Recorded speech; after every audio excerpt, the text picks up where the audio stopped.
This show is a work of fiction and may include adult content. Any names, characters, places, and incidents are either products of the creator's imagination or used fictitiously for entertainment purposes only. Any resemblance to actual events or persons, living or dead, is purely coincidental. This show does not intend to defame, malign, slander, or hurt or be disrespectful to any persons, nation, state, individuals, caste, religion, religious sentiments, beliefs, or feelings of any persons. This show does not promote any form of superstition or witchcraft and does not promote smoking or drinking. Listeners' discretion is advised.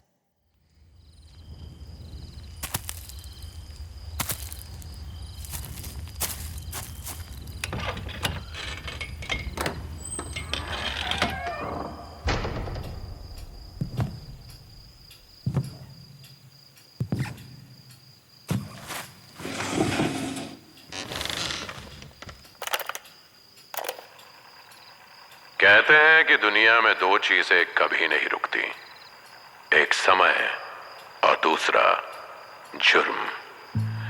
जब से दुनिया है तब से crimes होते आए हैं और जब तक दुनिया रहेगी जुर्म जारी रहेगा।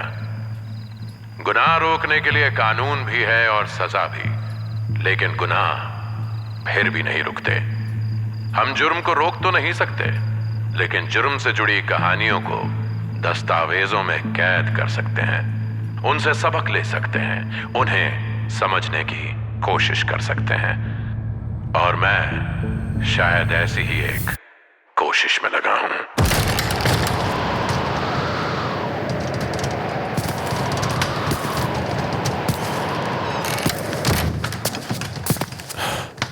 अब तक आपके जहन में क्राइम की क्यूरियोसिटी के साथ साथ एक सवाल ऐसे ही एक तूफान की तरह उमड़ चुका होगा कि मैं कौन हूं। मैं कौन हूं, ये सब रिकॉर्ड क्यों कर रहा हूं, यकीन मानिए फिलहाल ये सिर्फ मेरे लिए जरूरी है और आपके लिए नहीं। वक्त के साथ साथ शायद मेरी परतें भी जुर्म के साथ साथ खुलकर आपके सामने आ जाएं, लेकिन हाँ, तब तक के लिए हमारे बीच इस कम्युनिकेशन के लिए एक पहचान, एक नाम जरूरी है। वैसे तो हमारे आसपास कई चलते फिरते नाम हर वक्त घूमते रहते हैं, तो आप उनमें से कोई भी चुन सकते हैं, लेकिन मैंने खुद को एक नाम दिया है, मिस्टर एक्स।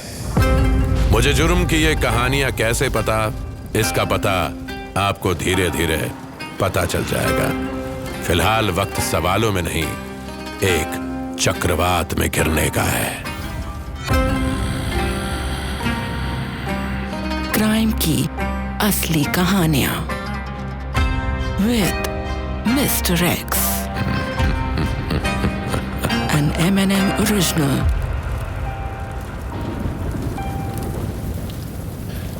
आठ अगस्त 2015, भुवनेश्वर, उड़ीसा। शहर का मौसम काफी खराब चल रहा था। बिल्कुल आज की तरह ही तेज हवाओं के साथ बारिश हो रही थी। साइक्लोन फैलन की वार्निंग कई दिन पहले आ चुकी थी। पुलिस को डिजास्टर मैनेजमेंट की टीम को सपोर्ट देने का काम मिला हुआ था। पुलिस डिपार्टमेंट लोगों को तूफान से बचाने में बिजी था, पर जुर्म तूफान आने पर रुकता नहीं, बल्कि तूफान लाता है, वो भी बिना वार्निंग के। जहां एक तरफ रेस्क्यू ऑपरेशंस का हंगामा था, वहीं दूसरी तरफ शहर में एक अजीब सा सन्नाटा फैला था, और सन्नाटे जुर्म की गूंज के लिए परफेक्ट होते हैं। साइक्लोन आने से पहले जुर्म का तूफान आ चुका था। पुलिस को जयदेव विहार से एक डिस्ट्रेस कॉल आया। जयदेव विहार शहर की एक पॉश कॉलोनी थी, अमीरों की बस्ती। इंस्पेक्टर मुजुमदार ने तुरंत इंफॉर्मेशन नोट की। हेलो, हाँ, नहीं आप शांत हो जाइए, शांत हो जाइए, घबराइए मत। हाँ प्लीज बताइए हुआ क्या है। ओके, हाँ ठीक है, आप टेंशन मत लो, मैं खुद टीम लेके आ रहा हूं। ए विनायक, जीप निकालो जल्दी। किसी रेखा प्रधान नाम की लेडी ने पुलिस को इन्फॉर्म किया कि उनके बेटे को किडनैप करने की कोशिश की गई थी। अगले 15 मिनट में इंस्पेक्टर मुजुमदार 2 सिपाहियों के साथ जयदेव विहार के हाउस नंबर B13 पे पहुंच चुका था। लेकिन वहां का नजारा कुछ और ही कहानी बयां कर रहा था। घर में घुसते ही इंस्पेक्टर मुजुमदार ने देखा कि एक औरत अपने 3 साल के बच्चे को सीने से लगाए जोर जोर से रो रही है। पता चला कि वही रेखा प्रधान है। इससे पहले कि रेखा से कोई और सवाल होता, उसने बेडरूम की तरफ इशारा किया। इंस्पेक्टर मुजुमदार ने अंदर झांका तो बेड पे एक लाश पड़ी थी। मुजुमदार का सर घूम गया। जानकारी तो किडनैपिंग की थी और यहां एक डेड बॉडी थी, लेकिन किसकी थी ये dead body? Inspector, my husband, bedroom के अंदर पड़ी लाश रेखा के पति धीरज प्रधान की थी। इंस्पेक्टर मुजुमदार ने सिपाहियों से फौरन दूसरी टीम्स को बुलाने का ऑर्डर दिया और रेखा से पूरे घटनाक्रम की पूछताछ करने लगे। रेखा ने बताया कि पिछले कुछ दिनों से उनके घर पर धमकी भरे कॉल्स आ रहे थे। कोई तो था जो उनके पति धीरज प्रधान को धमका रहा था, लेकिन इसके पीछे की वजह रेखा नहीं जानती थी। और रेखा ने बताया कि चूंकि पिछले 2 दिनों से बारिश हो रही थी, उसका बेटा आरव बाहर घूमने नहीं जा पाया था। फिर आज जब कुछ देर के लिए बारिश रुकी तो वो आरव को लेकर रोड पे घूमने निकल गई। आरव काफी खुश था। उसको इस तरह रोड पे अपने स्ट्रोलर पर टहलने की आदत थी। लेकिन तभी एक व्हाइट कलर की वैन उनके पास आकर रुकी। इससे पहले कि रेखा कुछ समझ पाती, वैन के अंदर से 2 लोग निकले। उनके चेहरे ढके हुए थे। वो तेजी से आरव की तरफ आए और उसको स्ट्रोलर से निकालने की कोशिश करने लगे। रेखा उन पर झपट पड़ी और किसी तरह से आरव और उसके स्ट्रोलर को लेकर वापस अपने घर की तरफ भाग आई। उसने फौरन मोबाइल निकाला और पुलिस को कॉल लगाया। यहां तक की कहानी इंस्पेक्टर मुजुमदार को समझ आ गई। उसने पुलिस कंट्रोल रूम को खबर की कि एक व्हाइट कलर की वैन को तुरंत सर्वेलेंस पे डाला जाए। लेकिन घर में मौजूद लाश और उसके पीछे की कहानी अब भी बाकी थी। इंस्पेक्टर मुजुमदार की आदत थी कि वो क्राइम सीन को बहुत अच्छे से स्टडी करते थे। उसका मानना था कि मुजरिम तक पहुंचने का रास्ता उसके जुर्म भरे कदमों के निशान में छुपा होता है। इंस्पेक्टर मुजुमदार जैसे ही बेडरूम में एंटर हुए, उसको एक अच्छे से रूम फ्रेशनर की खुशबू आई। बेडरूम में सब कुछ प्रॉपर था, हर चीज अपनी जगह पर, हर सामान नीट एंड क्लीन, सिवाय बेड पे फैले खून के। कोई साइन ऑफ स्ट्रगल नहीं। पीठ पे एक छुरा घुसा हुआ था, a large and sharp knife. कातिल ने धीरज प्रधान को रिएक्ट करने का मौका ही नहीं दिया। पीछे से वार किया और वो वहीं गिर के मर गया।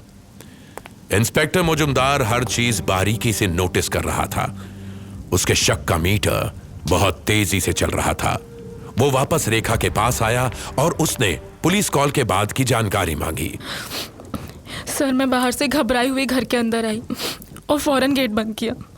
फिर हमारे हाउस हेल्प राजू को आवाज़ लगाई, लेकिन राजू घर पे नहीं था।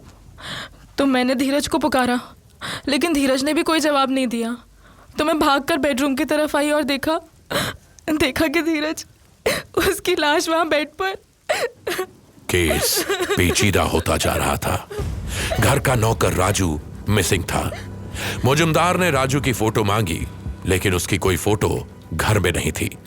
मुजुमदार ने उसका हुलिया पूछा और उसको तलाश करने के लिए सारे पुलिस स्टेशंस को अलर्ट पर डाल दिया। थोड़ी ही देर में बाकी टीम्स भी आ गईं। फोरेंसिक एक्सपर्ट्स अपनी जांच में लग गए और धीरज की डेड बॉडी के पंचनामे का प्रोसेस भी शुरू हो गया। मौसम फिर बिगड़ने लगा था। हवाएं जोर से चल रही थी और बारिश भी तेज होने वाली थी। खराब मौसम के बावजूद बहुत से मीडिया वाले जयदेव विहार से रिपोर्टिंग करने आ चुके थे। मामला एक पॉश कॉलोनी का था और एक बड़े बिजनेसमैन की हत्या हुई थी। इंस्पेक्टर मुजुमदार जानता था कि केस जल्दी सॉल्व करने का प्रेशर भी आने वाला है, लेकिन इस केस की खास बात यह थी कि कोई भी सॉलिड सबूत अब तक पुलिस के हाथ नहीं लगा था। ना पुलिस को यह पता था कि वो किडनैपर्स कौन थे जो वैन में आए, और ना ही अब तक मर्डर का मोटिव पता चला था। रेखा ने इतना जरूर बताया कि कुछ दिनों से धीरज को धमकी भरे कॉल्स आ रहे थे। धीरज के कॉल रिकॉर्ड्स निकालने के लिए टेलीफोन डिपार्टमेंट को एप्लीकेशन दी गई थी, लेकिन उसकी रिपोर्ट आने में अभी समय था। लेकिन अगर किसी के पास समय नहीं था तो वो था इंस्पेक्टर मुजुमदार। साइक्लोन फैलन 4 घंटे बाद भुवनेश्वर को हिट करने वाला था। न जाने क्यों मुजुमदार इस केस को उससे पहले सॉल्व कर लेना चाहता था, और केस को सॉल्व करने के लिए राजू का पकड़ा जाना जरूरी था। रेखा की जानकारी के हिसाब से राजू को घर से गायब हुए ज्यादा वक्त नहीं हुआ था, इसलिए उसको पकड़ना कंपैरेटिवली आसान था। सभी बस स्टैंड्स और रेलवे स्टेशंस पे पुलिस उसको तलाश कर रही थी और स्टेट हाईवेज पे नाकाबंदी भी कर दी गई थी। मुजुमदार ने रेखा से पूछताछ करके यह जानने की कोशिश की कि किसी से कोई रंजिश तो नहीं, मगर वो इस सवाल का यकीन से कोई जवाब नहीं दे पाई। मुजुमदार दोबारा क्राइम सीन पे गया। फोरेंसिक एक्सपर्ट्स ने बताया कि मर्डर वेपन एक खास तरह का चाकू है जिसे फिले नाइफ कहते हैं। यह अक्सर मछली काटने के काम आता है, लेकिन इस चाकू में धार ज्यादा होने की वजह से एक बार में ही धीरज को मौत के घाट उतार दिया गया। मौसम का हाल देखते हुए यह कहना मुश्किल था कि पोस्टमार्टम कब हो पाएगा। चक्रवात ने पहले ही पुलिस की नाक में दम किया हुआ था और अब इस केस ने मुजुमदार की आंखों की नींद उड़ा दी थी। सारी कहानी मुजुमदार के मन में घूम रही थी। उसने एक एक कड़ी को जोड़ना शुरू किया। रेखा का घर से बाहर जाना, फिर उस वैन के लोगों का किडनैपिंग की कोशिश करना, फिर राजू का गायब होना और धीरज की लाश का मिलना। यह बात कंक्लूड करना मुश्किल नहीं था कि एक फैमिली पे एक ही दिन में दो अलग अलग हमले नहीं हो सकते। हो ना हो, किडनैपिंग और मर्डर का कनेक्शन जरूर था। क्या राजू ने ही यह सब प्लान किया था, या फिर राजू सिर्फ किसी और के प्लान का हिस्सा था? मर्डर राजू ने किया है यह भी कंफर्म नहीं था। मर्डर वेपन से कुछ फिंगरप्रिंट्स तो मिले थे, लेकिन उनको क्रॉस चेक करना अभी बाकी था। मुजुमदार का सर चकराने लगा। खुली हवा के लिए वो बाहर निकल के रोड पे आया। अब तक मीडिया वाले भी वहां से जा चुके थे, कोई नहीं था। मुजुमदार के पास बताने के लिए थी तो बस एक अधूरी कहानी, एक सीक्वेंस ऑफ इवेंट्स जिसे जोड़ के या तोड़ मरोड़ के ही कोई सबूत मिलना था। मर्डर के केस को सॉल्व करने के लिए उसने पहले किडनैपिंग केस को सॉल्व करना बेहतर समझा। घर के सामने की सड़क पे ही किडनैप करने की कोशिश हुई थी। उसने पूरी सड़क पे नजर दौड़ाई, सभी दुकानें बंद थी, तो किसी के जरिए किडनैपिंग की कोशिश के बारे में जानकारी मिलना मुश्किल था। बिना सीसीटीवी के उस सुनसान सड़क से किडनैपर्स से जुड़ा कोई भी सुराग मिलना रेत में सुई ढूंढने के बराबर लग रहा था। सड़क पर गाड़ी के ब्रेक लगाकर अचानक रुकने के निशान मुजुमदार ढूंढने की कोशिश करने लगा, पर बारिश के पानी की वजह से ऐसे किसी भी निशान का धुल जाना काफी नॉर्मल था। हल्की बारिश के साथ हवा भी जोरों से चल रही थी। बारिश का पानी रोड पे जगह जगह भरा हुआ था। कहते हैं तूफान आने से पहले एक लो प्रेशर एरिया क्रिएट होता है, पर मुजुमदार के मन में इस समय हाई प्रेशर बना हुआ था। रोड पे भरे पानी की वजह से मुजुमदार के जूते गीले हो गए। उसने घर के अंदर जाकर वहां मर्डर से जुड़े सबूत ढूंढना ही बेहतर समझा। वो गेट खोल के घर के अंदर वापस आया और जैसे ही घर के अंदर दाखिल होने वाला था, उसकी नजर आरव के स्ट्रोलर पे पड़ी। एक बच्चे की पहली सवारी, जिसमें एक बच्चा अपनी मां के साथ राइड एंजॉय कर रहा था। यही बात सोचते हुए मुजुमदार ने स्ट्रोलर को पकड़ के यूं ही चलाना शुरू किया। तभी कुछ सोच के वो रुक गया। उसने दोबारा अपने जूते देखे। उसके दिमाग में जैसे किसी सवाल ने जन्म लिया। वो स्ट्रोलर छोड़ के घर के अंदर भागा और रेखा को आवाज दी। रेखा पुलिस को अपना ऑफिशियल स्टेटमेंट नोट करा रही थी। इंस्पेक्टर मुजुमदार के इशारा करने पर sub inspector Kalindi statement note करते करते रुक गई। मुजुमदार ने रेखा से सिर्फ एक सवाल पूछा। रेखा जी, आरव आपकी गोद में बाहर गया था या स्ट्रोलर से? स्ट्रोलर से? तो रेखा जी, स्ट्रोलर के पहिए गीले क्यों नहीं है? हाँ? इस सवाल का जवाब रेखा के पास नहीं था। वो खामोश हो गई। मुजुमदार को यह समझते देर नहीं लगी कि रेखा झूठ बोल रही थी, लेकिन क्यों और कितने झूठ बोले थे रेखा ने? मुजुमदार ने तेजी से घूमते हुए रेखा के हाथों को देखा। किडनैपर को रोकने की कोशिश का दावा करने वाली रेखा के हाथों पर खरोंच का एक भी निशान नहीं था। मतलब साफ था, किडनैपिंग जैसी कोई वारदात हुई ही नहीं थी, लेकिन मर्डर हुआ था और मर्डर वेपन भी मिला था। और जुर्म के पीछे कौन है, बस ये जानना बाकी था। रेखा के एक झूठ ने शक की सुई उसकी तरफ मोड़ दी। सब इंस्पेक्टर कालिंदी और इंस्पेक्टर मौजूमदार को बस थोड़ी ही सख्ती करनी पड़ी और रेखा टूट गई। रोते रोते उसने अपना जुर्म कबूल कर लिया। धीरज प्रधान की हत्या खुद उसकी पत्नी रेखा प्रधान ने की थी। वजह गृह कलेश। रेखा ने बताया कि धीरज उसकी इज्जत नहीं करता था, अक्सर उसको मारता पीटता था। कई सालों से सहते सहते अब उसकी हिम्मत टूट गई थी और उसने धीरज को मारने का फैसला किया। पति से बिगड़ते रिश्तों के बीच उसके घर के नौकर राजू से अच्छी दोस्ती हो गई।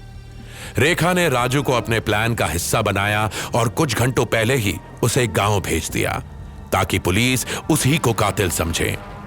रेखा ने किडनैपिंग की झूठी कहानी इसलिए रची ताकि किसी को उस पर शक ना हो और सिंपैथी भी मिले।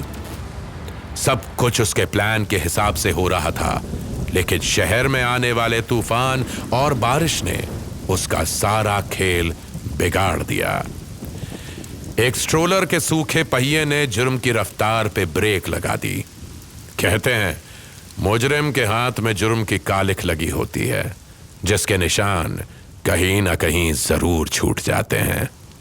रेखा को अरेस्ट करके पुलिस लॉकअप ले गई और आरव को गवर्नमेंट केयर सेंटर में ट्रांसफर कर दिया गया, जब तक कोई रिलेटिव उसे लेने नहीं आया।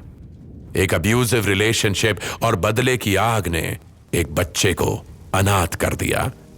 रेखा चाहती तो कानून का सहारा लेकर अपने लिए न्याय हासिल कर सकती थी, लेकिन उसने जुर्म का सहारा लिया और जुर्म सिर्फ तबाह करता है। Crime only creates chaos। थोड़ी देर बाद ही भुवनेश्वर में फालिन तूफान ने दस्तक दे दी। मौजूमदार अपनी दूसरी ड्यूटी में बिजी हो गया। एक जुर्म का तूफान आकर जा चुका था और एक कुदरती तूफान राजू कितनी बार बोला खिड़की बंद करने के लिए, सुनाई नहीं देता?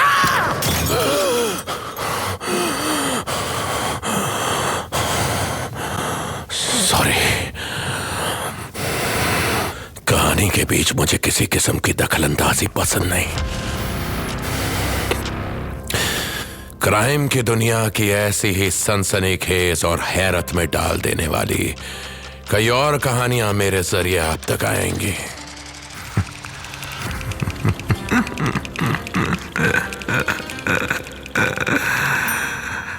और अपने बारे में भी बताता रहूंगा, क्योंकि मेरी हर कहानी में एक किस्सा है और मैं हर किस्से का एक हिस्सा हूं। क्राइम की असली कहानियां with mister X, an M&M original.